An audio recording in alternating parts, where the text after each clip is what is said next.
बल्ले की गैर मौजूदगी में आपके उम्मीदवार का इंतखाबी निशान क्या होगा, अब तक तो आपने याद कर लिया होगा।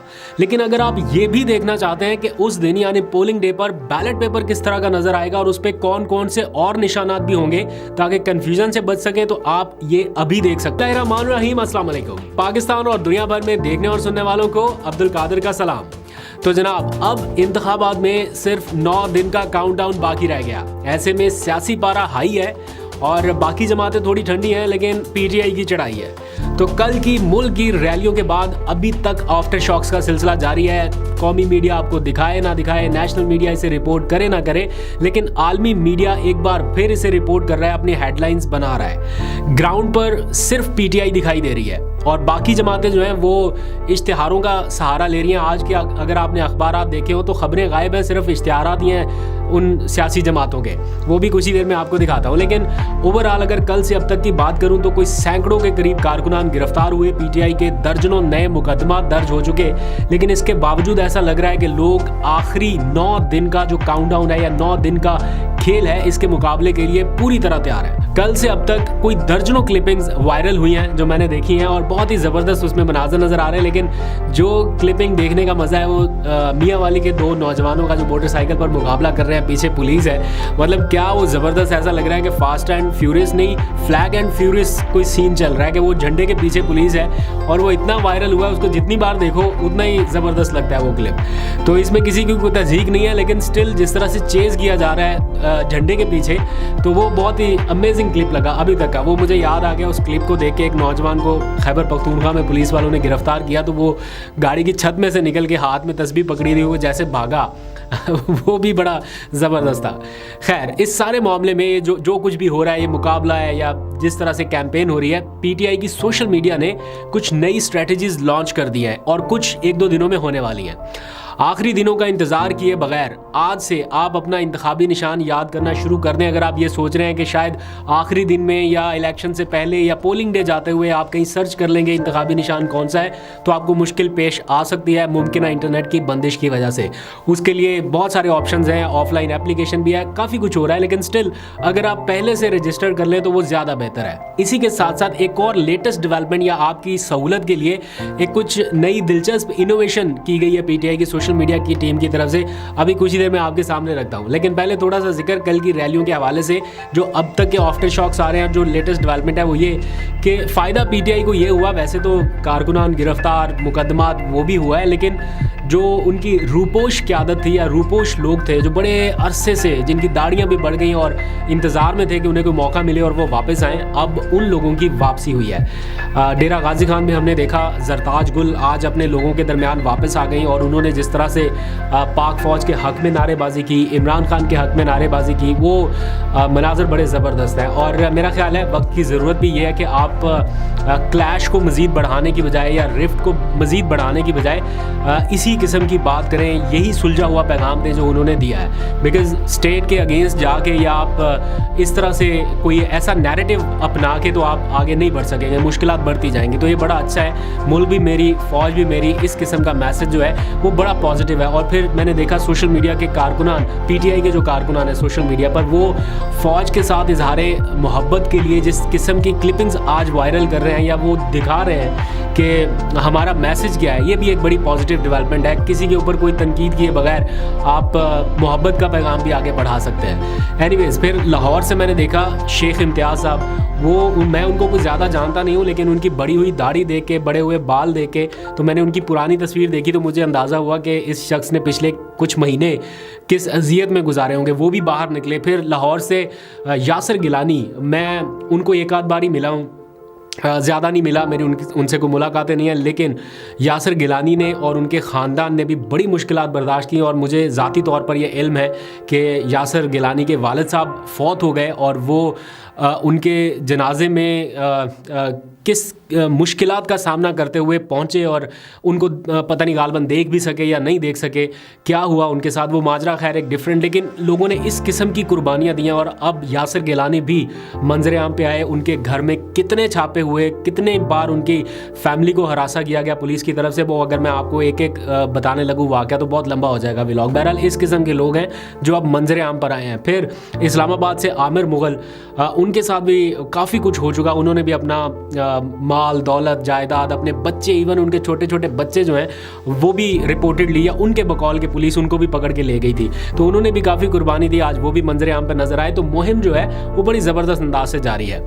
इस मुहिम की कौमी मीडिया पर तो कोई कवरेज नहीं हो रही, लेकिन आलमी मीडिया बता रहा है कि एक सियासी जमात के साथ बेसिकली हो क्या रहा है। अल जज़ीरा इंग्लिश की अगर आप आज की रिपोर्ट देखें और उनका आज का ट्वीट देखें तो वो लिख भी रहे हैं और दिखा भी रहे हैं कि जेल में कैद इमरान खान से इज़हार यकजहती के लिए निकलने वाले कारकुनान के साथ क्या हो रहा है और उनकी पार्टी को इलेक्शन से बाहर किस अंदाज से रखा जा रहा है। फिर इस वीडियो में मैंने देखा कि खातून जिए इमरान खान के भी नारे लगा रही है। मतलब अंदाज़ा करें कि सिंध के वो इलाके जहां कई दहाइयों से सिर्फ जिए भुट्टो का नारा गूंजता था, वहाँ लोग सड़कों पर आकर अगर जिए इमरान खान का नारा लगा दें तो फिर आंसू गैस तो उन लोगों के लिए बनती है। खैर, मैंने आज चीफ जस्टिस काजी फायज ईसा साहब को ये कहते हुए भी सुना कि बुनियादी हक तो हम दिलवा कर रहेंगे।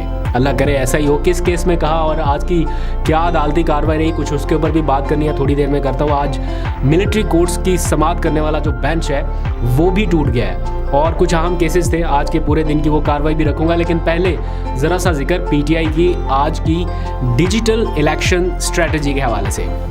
उन्होंने एक वेबसाइट लॉन्च की, उसका बैकअप लॉन्च किया, फिर एक तीसरी वेबसाइट लॉन्च की, लेकिन कुछ वेबसाइट्स बंद होने के बाद उन्होंने एक ऑफलाइन एप्लीकेशन भी आपके लिए मुतारिफ कराई, मैंने उसका भी जिक्र कर दिया था। अब इस ऑफलाइन एप्लीकेशन के बाद पीटीआई के वॉलंटियर्स ने एक और दिलचस्प काम किया है।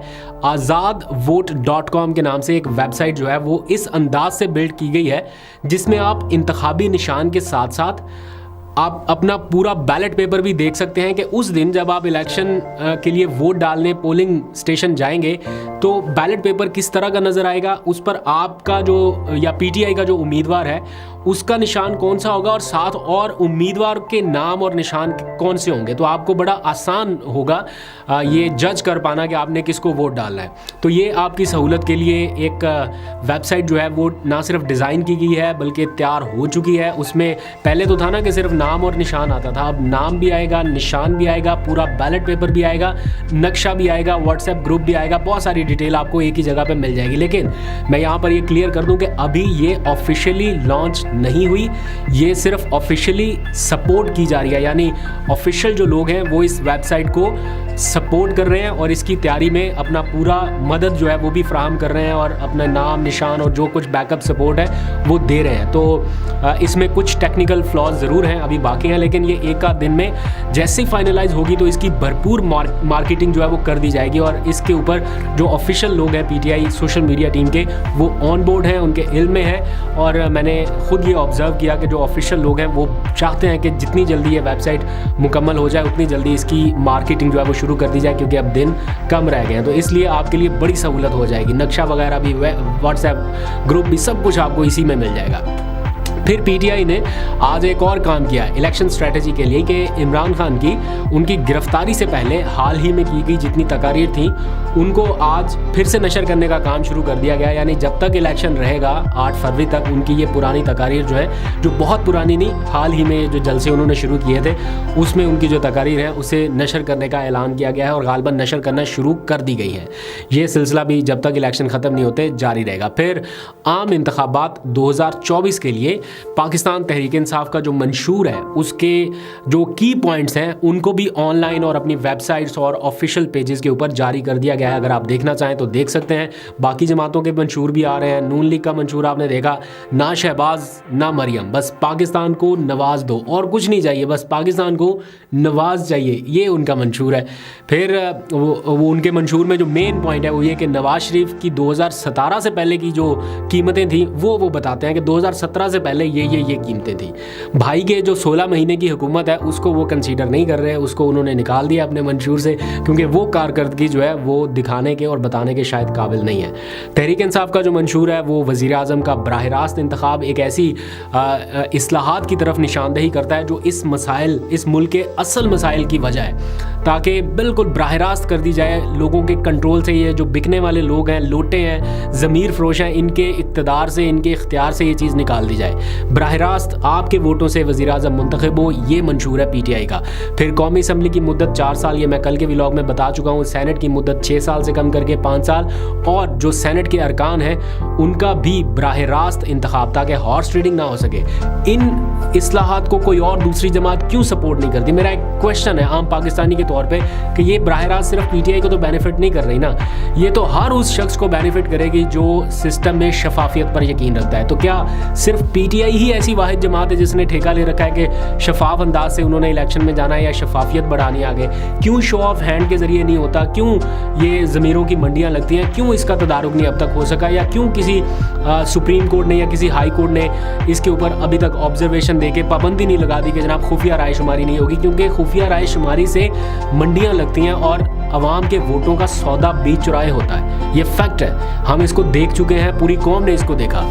खैर ये सिलसिला भी है। फिर बिलावल साहब का मंशूर भी लॉन्च हुआ और वो ज़्यादातर अखबारों में छपा हुआ है, मैंने देखा है। आज अखबारें जो है वो भरी हुई थी उनके मंशूर से, तो आप वो भी देख सकते हैं। फिर आ जाएँ ज़रा सुप्रीम कोर्ट ऑफ पाकिस्तान की तरफ। आज वहाँ से भी कुछ खबरें हैं। सिविलियंस का जो फ़ौजी ट्रायल हो रहा था उसके ख़िलाफ़ इंट्रा कोर्ट अपीलों पर समाअत करने वाला जो बेंच है, 3 रुकनी बेंच, वो टूट गया है। जस्टिस सरदार तारिक ने बेंच से अलहदगी इख्तियार कर ली है। रिपोर्टेडली उनके ऊपर जस्टिस जवाद एस ख्वाजा जो इसमें दरख्वास्त गुजार है, सिविलियन के ट्रायल के हवाले से जो दरख्वास्त है उसमें उन्होंने एतराज़ आयद किया था। और वैसे भी जिस दिन से इन्होंने ज़मानत दी है इमरान खान साहब को, उसके बाद से वो मुझे किसी हाई प्रोफाइल केस में अभी तक नज़र नहीं आया। खैर देखते हैं क्या होता है। फिर 9 और 10 मई के वाक़यात में जो गिरफ्तार लोग हैं जिनका ट्रायल अभी तक जारी है मिलिट्री कोर्ट्स में, वो ट्रायल रुका नहीं है, वो जारी रहेगा, क्योंकि 3 रुकनी जजेस की जो कमेटी है वो अब बैठेगी, दोबारा से डिसाइड करेगी कि लार्जर बेंच जो है वो तश्कील दिया जाए या इसमें कौन कौन लोग शामिल होंगे। दूसरा अहम मामला FIA की जानिब से हाल ही में सहाफ़ियों को भिजवाए गए नोटिस थे जिनको हरासा किया जाना एक तरह से करार दिया गया था। तो आज चीफ जस्टिस के सामने सहाफ़ी पहुंचे, उन्होंने केस भी लगाया। तो मैं डिटेल में नहीं जाता, उसका लुब्बे लुबाब जो है वो आपके सामने रख देता हूँ। जो एंड स्टोरी है वो ये कि जस्टिस काजी फायज़ ईसा ने तनकीद की बुनियाद पर कार्रवाई ना करने की हिदायत की है।